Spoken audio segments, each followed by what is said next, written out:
우리는 지난 시간에 첫 언약이 무흠하였다면 둘째 것을 요구할 일이 없었겠지만 아쉽게도 첫 언약이 불완전하여 둘째 것, 즉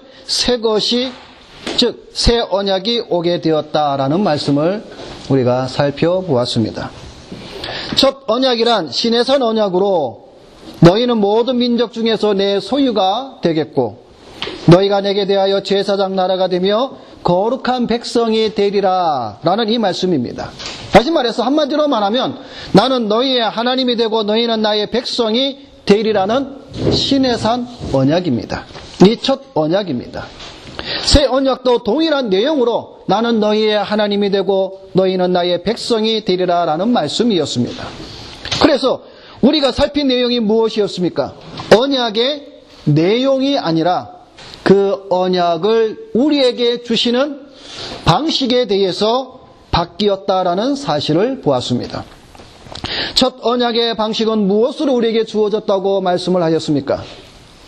돌비와 율법책과 그리고 그것이 나중에 아브라함 시대에 와서는 할례를 통하여서 우리에게 언약의 방식으로 주어졌다라고 우리가 보았습니다. 겉으로 보이는 것은 사람을 변화시킬 수 없다는 것을 또한 함께 살펴보았습니다. 율법은 외적인 면만을 정결케 할 수 있었을 뿐 인간의 내면, 즉 양심을 깨끗게 할 수 없었으며 인간이 온전히 지킬 수 없었기 때문에 더 좋은 새 언약으로 바뀌어져야 했다라는 것입니다. 그래서 둘째 것, 즉 새 언약을 주신 방식은 마음에 주셨다라는 겁니다. 신비에 새겨 주셨다라는 겁니다. 다시 말해서 우리의 마음에 언약을 새겼다라는 것입니다. 마음으로 변화받아야 온전히 변화된다는 말씀이었습니다. 그래서 그리스도는 새 언약의 중보자로 오셨다라는 겁니다. 그래서 그것을 우리에게 더 확연하게 보여준 언약식이 바로 성찬이었다라고 우리가 지난 시간에 말씀을 보았습니다. 자, 그럼 오늘 본문인 9장 1절부터 10절은 어떤 말씀인가를 한번 살펴보도록 하겠습니다. 여러분, 이 히브리서 9장은 이 히브리서 서신 가운데 가장 중요한 최정상에 있는 말씀입니다. 우리가 지금까지 1장부터 8장까지는 이 최정상에 있는 이 히브리서의 9장의 말씀을 우리가 확연하기 위해서 올라가는 과정과 같았습니다. 이 9장은 오늘 우리에게 무엇을 말씀해 주고 있는 건가? 한마디로 말하면 바울은 이 9장에서 하나님께서 이스라엘과 맺으신 첫 언약과 예배의 모든 규례들이 폐지되었다라는 것을 다시금 그들이 좋아하며 귀중히 여기며 목숨까지 바칠 정도로 생각했던 성막과 그 안에 있는 기구들을 통해서 우리에게 말씀을 해주고 있는 것입니다. 옛 언약 아래 있던 성소에서의 제사가 폐지되었다라는 것입니다. 성막을 통해 성령께서 보이고자 하신 것이 바로 옛 언약이 죄 문제를 근본적으로 해결할 수 없다는 것을 또한 함께 보여주고 있는 것입니다. 오늘 본문은 9장 우리가 읽은 1절부터 10절까지 가운데에 2절부터 10절은 사실 1절에 대한 설명입니다. 1절을 보겠습니다. 1절 말씀에 보게 되면 첫 언약에도 섬기는 예법과 세상에 속한 성서가 있더라라고 말씀을 합니다. 이 말씀에서 바울은 첫 언약 곧 새 언약과 옛 언약을 대조하기 위하여서 첫 언약에 대해서 먼저 진술하고 있습니다. 첫 언약에도 하나님께 나아가는 두 가지의 방법이 있습니다. 그런데 이 두 가지 방법이 다 뭐예요? 임시적이라는 겁니다. 첫째는 섬기는 예법이 있다라고 말하고 있습니다. 이것은 하나님께 나아가 예배하는 예배에 관한 규례입니다. 그래서 이 첫 언약에도 완벽하고 거룩하게 규정되어 있습니다. 여러분, 우리가 레위기를 통해서 우리가 살펴보았듯이 성막에 나아가서 하나님 앞에 예배 드릴 때 어떻게 나갔습니까? 준비가 있었죠. 그냥 아무렇게나 해서 나가서 제사를 드리는 것이 아니었다라는 것입니다. 그 절차와 법에 따라서 제사를 드리는 법이 있었다라는 것이죠. 두 번째는 세상에 속한 성소다라고 말씀하고 있습니다. 이것은 무엇을 말하고 있냐면 하늘과 대조되어 있는 땅에 속한 성소다라는 것입니다. 다시 말해서 하나님께 나아가는 것은 땅에 있는 성소를 통하여, 그리고 하나님께서 정해놓으신 법에 따라 하나님께 나아가는 이 두 가지 방식이 있었는데, 이 두 가지 다 임시적이다라는 것입니다. 그리고 2절부터 10절까지는 그 성막 안에 있는 기구들과 대속죄일에 관한 말씀을 하고 있는 것입니다. 여러분, 제가 보내드린 성막에 관한 동영상들 여러분 다 보셨습니까? 아직 못 보신 분들이 계시다면 꼭 보시기를 바랍니다. 길지 않아요. 5분입니다. 이것을 보게 되면 성막에 대하여 아주 정말 기초적인 지식을 보게 됩니다. 그리고 오늘 여러분 가지고 있는 이 주보에도 보게 되면 제가 간략하게 소개를 해 놓았습니다. 구약에서의 성막, 그리고 구조, 그리고 그 안에 무엇이 들어있는가라고 소개를 해 놓았습니다. 그것을 참고해 보시면서 보시기를 바랍니다. 바울은 구약의 성소에 대해 자세히 말씀하면서 그 안에 있는 장막, 다시 말해서 촛대, 진설병, 지성소 안에 있는 법궤, 이 모든 것들은 하늘에 있는 참 성전의 모형이다라는 것입니다. 구약시대에 하나님은 자신의 백성들이 제사를 드리고 속죄를 받을 수 있도록 성소를 설치하였습니다. 이 성소는 임재하시는 하나님께 예배할 수 있는 유일한 장소였습니다. 구약시대의 성소 안에는 등대와 상과 진설병을 포함하여 여러 가지 성물들이 있었습니다. 그리고 지성소 안에는 법궤가 있습니다. 이 법궤 안에는 세 가지의 물건이 들어있었죠. 율법, 계명과 또 아론의 쌍난 지팡이와 또 만나를 담은 항아리가 있었습니다. 속죄소는 지성소 안에 있는 언약궤의 덮개를 말합니다. 자,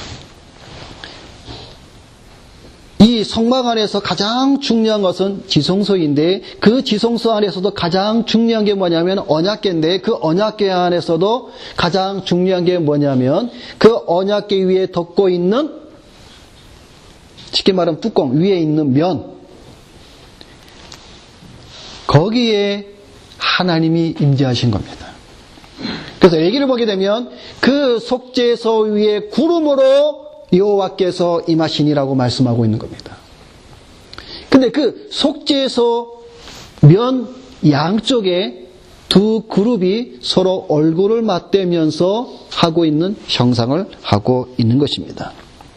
근데 오늘 본문을 보게 되면 바울은 촛대와 진설병과 금향단과 설명을 하면서 이 지성소 위에 있는 언약궤를 설명할 때에 이 그룹에 대해서는 더 이상 설명을 하지를 않습니다.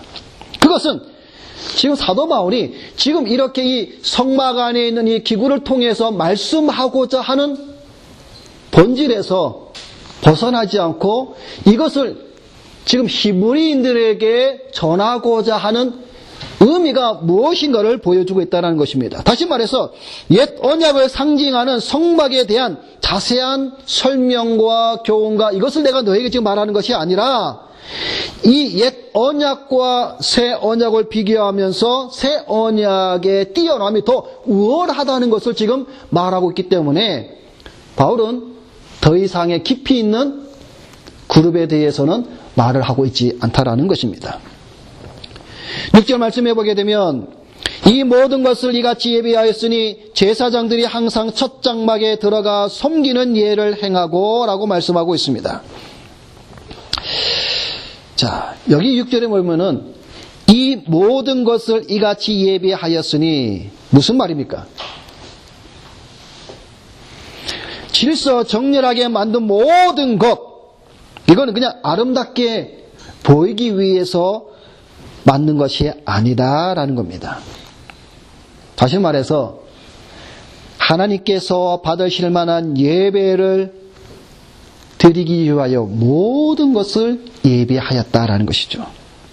다른 말로 말하면 하나님의 말씀으로 명하신 양식을 따라서 엄격히 제사를 드려야 한다라는 말씀입니다.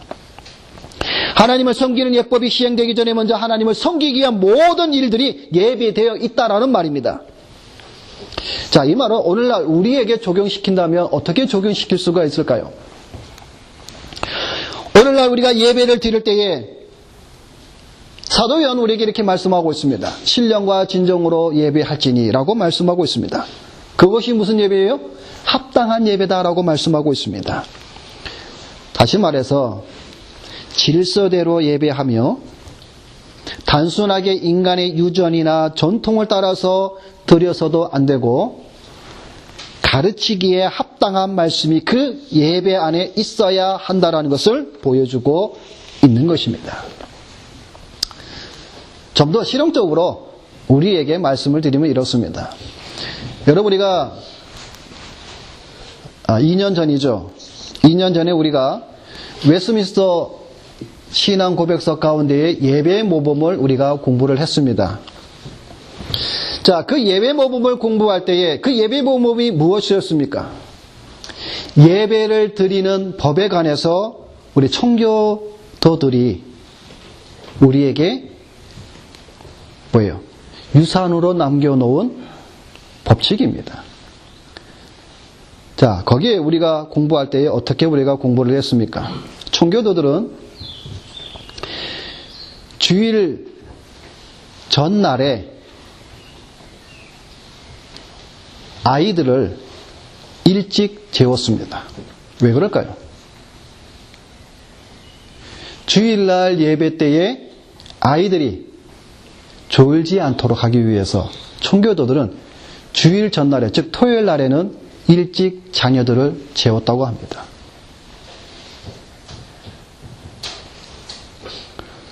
그리고 토요일 날 어른들은 모든 일을 될 수 있는 대로 다 마쳤습니다.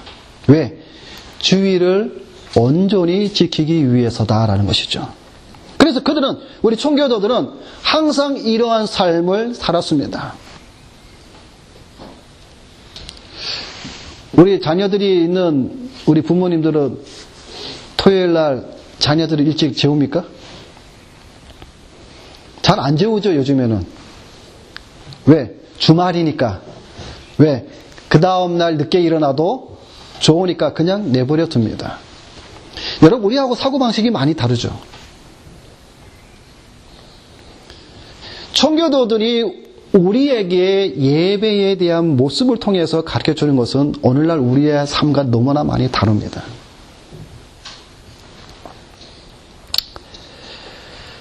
주일을 지키는 데 있어서 또한 예배에 늦지 않고 깨어있는 마음과 분주하지 않은 마음으로 예배를 드리기에 힘썼다라는 것입니다. 이게 오늘날 우리의 신앙의 예배의 모습과 우리 앞서 믿음의 선진들인 청교도들의 모습과 여러분 우리는 잘 한번 비교해 보시기를 바랍니다.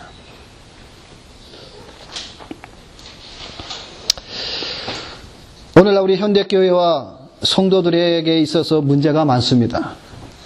그 가운데서도 대표적인 것이 있다면 한마디로 말하면 불법을 행하는 것입니다.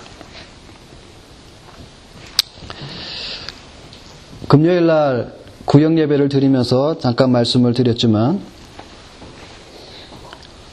어제 토요일날 한국에서는 동성애 거리 축제가 열렸습니다. 11시부터 2시인가 3시까지 열렸습니다. 그거는 그들이 버림받은 마음속에서 행한 것이다. 그들이 무엇을 해도 우리가 한 발짝 양보해서 그렇다 치더라도 그 축제에서 무엇을 했냐면 정신 나간 목회자들이 성도들이 모여서 성찬을 합니다.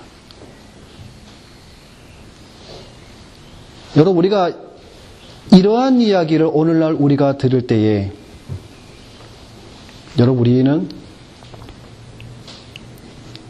제가 그 얘기를 할 때 충격을 받았고 솔직히 지금까지도 제가 좀 이해가 되지 않습니다.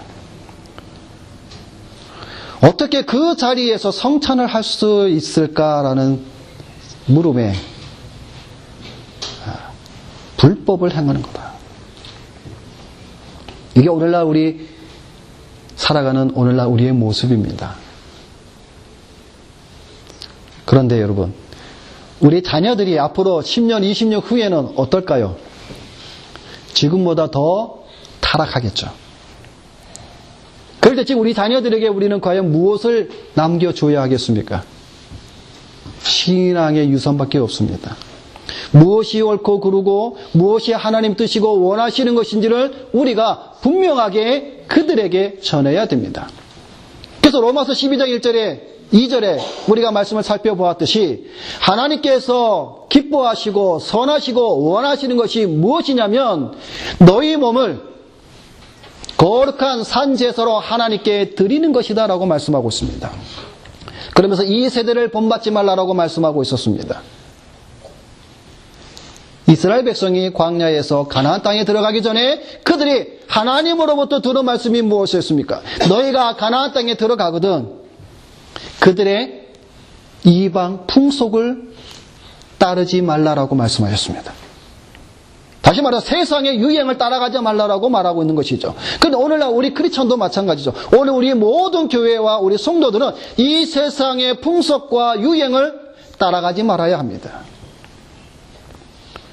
그런데 같이 나가고 있습니다.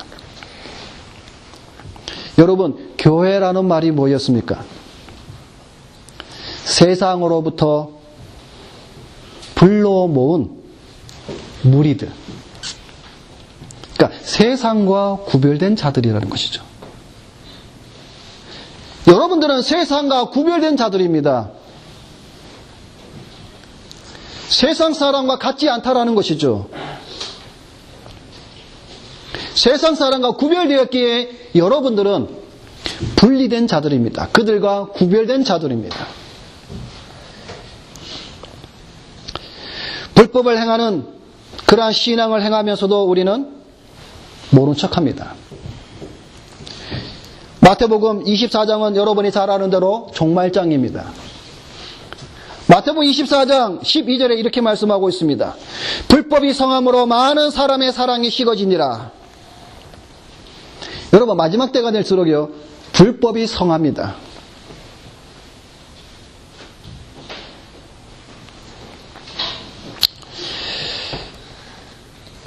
마태는 또 이렇게 말씀하고 있죠. 7장에 주의 이름으로 선지자 노릇하고 주의 이름으로 병자를 고치고 주의 이름으로 능력을 행하였습니다. 주님 문 좀 열어주세요라고 했을 때에 우리 주님께서 그들에게 하시는 말씀은 단 하나입니다. 나는 너희를 도무지 모른다. 왜냐하면 불법을 행하기 때문이다라는 것이죠. 불법으로 교회를 아들에게 물려주는 오늘날의 우리의 모습. 불법으로 성직을 사고 팔고, 불법으로 목사 안수를 받고, 불법으로 자칭 선교사라 칭하는 자들이 있고. 근데 여러분, 이게 지도자들이나 목회자들이나 선교사들에게 관한 문제가 아니라 오늘날 성도들에게도 마찬가지입니다. 신앙생활도 불법으로 하는 거예요.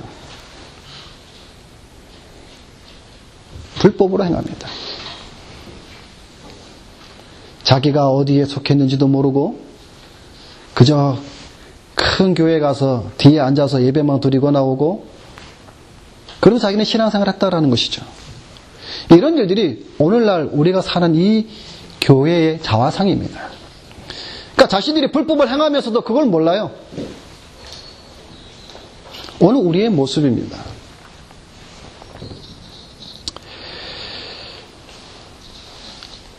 바라기는 오늘 우리 다이소교회 성도들은 불법을 행하는 자가 아니라 법대로 하나님 앞에 우리의 신앙의 모습으로 나아가는 여러분이 되시기를 바랍니다.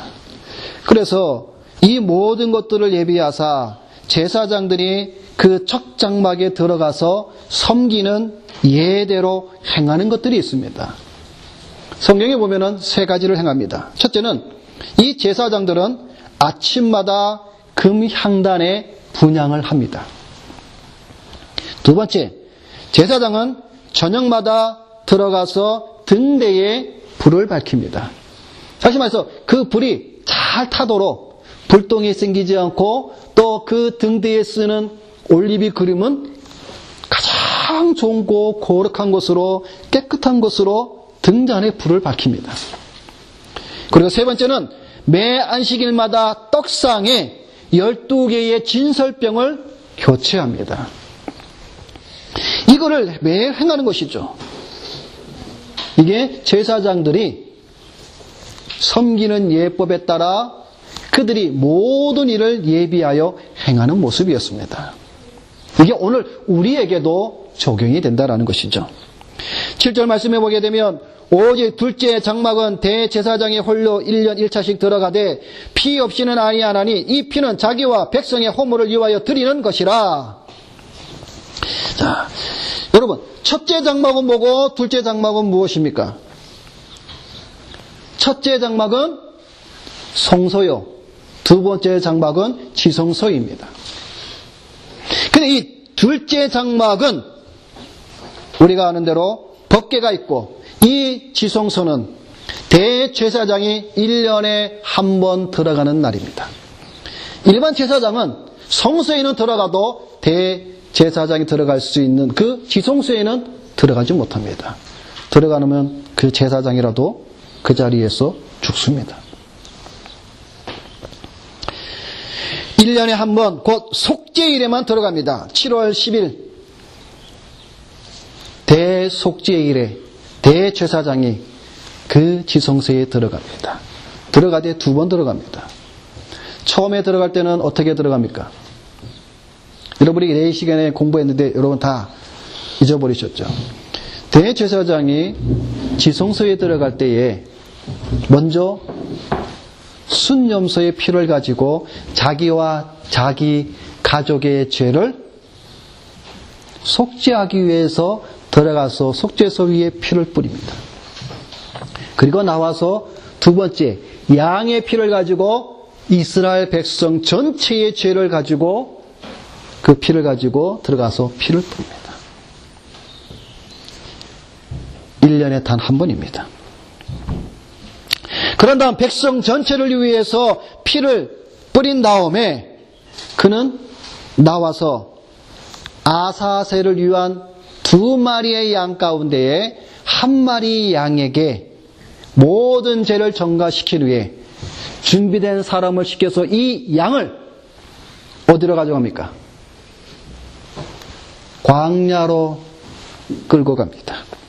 광야에 끌고 가서 그 염소, 양이 아닙니다. 염소입니다. 그 염소를 내버립니다. 그럼 그 염소는 어떻게 될까요? 죽죠. 맹수들의 밥이 돼서 죽습니다.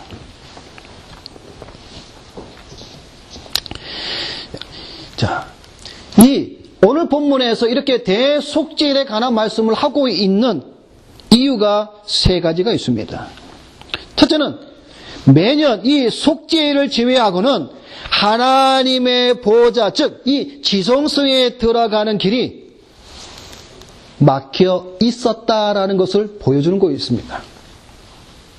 자, 두 번째는 대제사장이라도 그 안에 들어가기 위해서는 무엇을 꼭 가지고 들어가야 되냐면 피를 가지고 들어가야 된다는 것입니다. 세 번째는 이 속죄일에 이 피를 가지고 지성소에 들어가서 죄를 사는 그 제사를 드리지만 결국 이것이 보여주는 의미는 효력이 없다라는 것을 보여줍니다.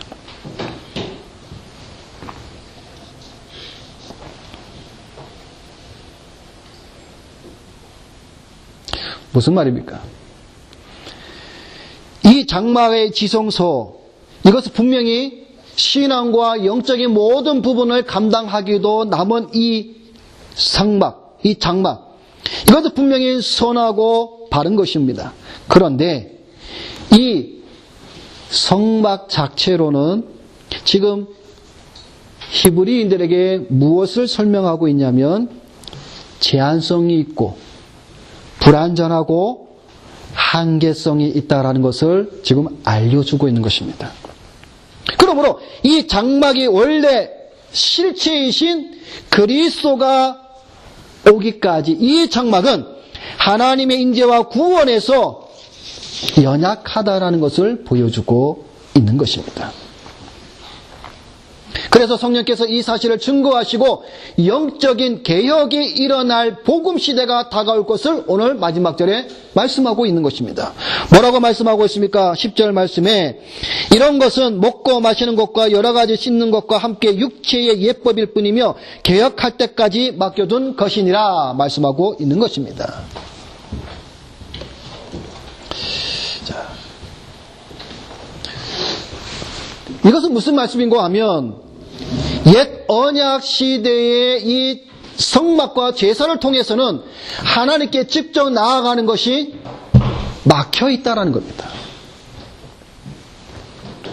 여기에 성소에 들어가는 길이란 지성소를 말하는데 지금 이 바울이 의미하는 것은 무엇이냐면 그리스도가 오셔서 이 제사의 직무를 완성하시기까지는 어느 누구도 하나님 앞에 직접적으로 나갈 수 없다라는 것입니다.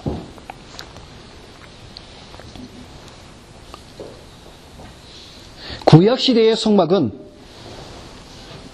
완전하지 않다라는 것이죠. 그래서 뭐예요? 완전한 새 언약, 그리스도가 오셔야만 된다라고 말씀하고 있는 겁니다. 구약시대의 제사는 1년에 한 번씩 행해지는 속죄 제사를 통해서 인간의 마음, 내적인 것을 깨끗이 씻을 수가 없다라는 겁니다. 그래서 하나님과의 온전한 관계 회복을 위한 창장막인 그리스도의 희생과 언약이 우리에게 올 때만이, 새 언약이 올 때만이 우리의 심령을 깨끗게 할 수 있다라는 사실입니다. 그래서 사도 바울은 구약의 그 언약의 방식들은 육체의 예법이다라고 말씀하고 있는 거예요. 즉 먹고 마시고 씻기는 거. 여러분 그래서 구약에 보면은 정한 짐승과 부정한 짐승, 즉 뭐예요? 먹을 수 있는 것과 먹지 못하는 것 나누었잖아요, 그렇죠? 그리고 그 나병 환자들, 하나님의 저주를 받은 그런 병, 그런 사람들은 함께 살지 못하죠. 그리고 그들은 항상 음식을 먹을 때 뭐해서 손을 씻어야 됐죠. 이런 먹고 마시고 씻는 이런 모든 것들은 외적인 방식으로서 뭐예요? 우리 육체만 깨끗게 할 뿐이다라는 겁니다. 그래서 육체의 예법이라는 거예요. 그래서 그 육체의 예법을 통해서는 어느 것도 어느 사람도 뭐예요? 심령을 변화시킬 수가 없다라는 겁니다. 그래서 이것을 육체의 예법이다라고 말하고 있는 겁니다. 육체의 예법은 시내산에서 이스라엘 백성에서 주어진 것으로 새 언약으로 대체될까지만 그 효력을 발휘할 수 있는 한계, 제한적이다라고 말을 하고 있는 겁니다. 그래서 옛 언약의 제의들은 그리스도를 통해서 양심이 깨끗해지고 하는 성소에 자유롭게 나갈 수 있는 새 언약이 성취될 때까지만 그 효력을 발휘할 수 있으며, 새 언약이 성취됨으로 말미암아 그것의 지위와 중요성을 이제는 뭐예요? 더 이상 중요시하지 않게 되었다라는 것입니다. 지금 사도 바울은 이 9장에서 7장과 8장에 계속해서 말씀하고 있는 결론을 내리고 있는 겁니다. 그래서 오늘 제가 서두에 말씀드린 것처럼 이스라엘의 첫 언약과 예배와 모든 의식들은 새 언약으로 오므로 말미암아 모든 것이 폐지되었다라고 하면서 그들이 자랑하는, 그들이 소중하게 생각하는 성막에 대해서도 설명을 하면서 이 모든 것들은 모형과 그림자로서 한계성과 육체의 예법에 속한 것으로 새 언약이 오므로 말미암아 완전한 것으로 대치되어야만 했다라는 것을 지금 사도 바울이 말씀하고 있는 것입니다. 말씀을 맺겠습니다. 땅 위에 세워진 성소는 계시하신 모형에 따라 모세가 지었습니다. 율법에 따라 드려졌던 구약의 제사는 완전한 속죄를 이루는 예배라 할 수가 없습니다. 구약 시대의 모든 불완전한 규례들과 의식들은 예수 그리스도를 통해 완전한 의미를 갖추게 되었습니다.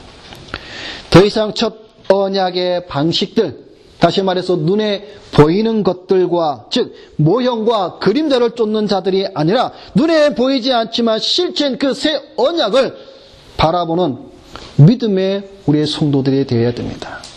그런 가운데에서 오늘 이 말씀에서 우리에게 주었던 이 모든 것을 예비하사 섬기는 예법으로 하나님께 나아가듯이 불법을 자행하는 오늘 우리의 모습이 아니라 법대로 하나님 앞에 나가 그 실체이신 새 언약의 그리스도를 바라보시는 여러분이 되시기를 주님의 이름으로 부탁을 드립니다. 기도하겠습니다.